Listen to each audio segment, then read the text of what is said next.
A very sad story is coming out of Albuquerque today. An undercover narcotics officer almost died on Friday after he was shot by another police officer during a drug bust over $60 worth of meth. Wow. So the officer is in critical condition. They say, quote, police declined to detail what went wrong during the drug bust, and they did not say why the officer opened fire, but the criminal complaint said nothing about the suspects being armed. So there was some kind of epic, horrendous mistake where an undercover officer was shot by another officer, and it happened in the worst of possible scenarios. I mean, again, think about what they're doing. Not only are they busting somebody over $60 worth of meth, they're setting the whole thing up. I mean, isn't this entrapment 101 here? The crime wouldn't have been committed without you guys participating in it and making the crime happen. God, there are so many other things I want the police department to do. Do I want people to take crystal meth? No, I don't. But if they do it, should they get arrested? Should there be violence against them? Should they be put in jail? Should they be fined? I don't give a fuck, man. As long as they're not physically hurting anybody else. They want to ruin their life, let them ruin their life. Why is it you're legally allowed to ruin your life on Jack Daniels and Jim Beam, but you can't do it with a crack pipe and you can't do it with crystal meth? You make it so that the government becomes the bad guy when you guys initiate force. You're busting a guy over $60 worth of meth, and you're setting it all up anyway. You guys are the criminals in this scenario, and now somebody gets hurt and somebody is in critical condition. Somebody might die because of your dumbass backwards plots. There's nobody robbing anything anywhere. Burglary's not going on. You don't have assault. You don't have rapes. You don't have manslaughter cases and murder cases where you can be focusing on.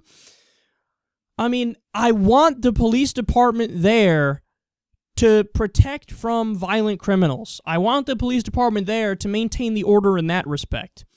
If they're just policing what goes on in people's minds, which is exactly what the drug war is, I don't want you involved in that. If I wanted you involved in that, I'd also tell you to ban caffeine. Oh, this guy's too jittery. Arrest his punk ass. He's on caffeine. He's on coffee. Arrest him.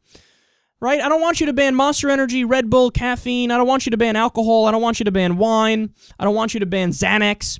If those things can be legal, it should also be legal to do cocaine, to do marijuana, to do other drugs. Again, that's not saying that all these drugs are good. There's a big difference between saying, oh, they're flat out good for you, and saying you should be allowed to do it without getting thrown in jail and staying there for years. You got to be able to be nuanced on these issues. But as a result of the backwards and the failed war on drugs, we have situations like this happening now. The war on drugs is one of the most frustrating aspects of the American political system because it's such an epic failure that you know that the people who are in control of this crazy thing, they don't give a shit about what's actually happening. They're just keeping the machine going. We're operating off of momentum. There's so many jobs tied to the war on drugs that to stop it now, oh, well, Harry wouldn't be able to pay for his kids' college. And David, I mean, he's got a nice 3,000 square foot house. How's he going to afford it if he's not locking up poor innocent black kids? There's so many jobs tied to it that it's just another industry now. And that's why you have the DEA fighting against any attempts to roll back draconian drug laws. That's why you have the pharmaceutical industry fighting against marijuana. Because they think, oh, this is competition and we're going to have lower sales for OxyContin and all of the stuff we sell, so we can't allow marijuana. So they're fighting against these things because they're just trying to keep the situation as it exists right now, because right now they're getting the money and right now they're sustained, and they're disregarding the moral failure of the system. They're disregarding the fact that we're losing a generation of people, especially minorities. We're losing them for nothing. We're losing them because they smoked some weed when they were kids. You know who else did that? George W. Bush, Bill Clinton, Barack Obama, me, fucking everybody. Everybody. But if your name happens to be Tyrone or Jamal and you're in Harlem, you're in New Orleans, well, fuck it. Throw him in jail, throw him in jail, throw him in jail, throw him in jail. It's such a disregard for life. It's such a disregard for rationality. And again, will this make them think? I don't know. I hope it does. I hope anything makes them think, where they go, what are we doing here? Really? This guy might die. A fellow cop might die because we set up some creepy thing to sell some guy $60 worth of meth. It's wrong in so many ways.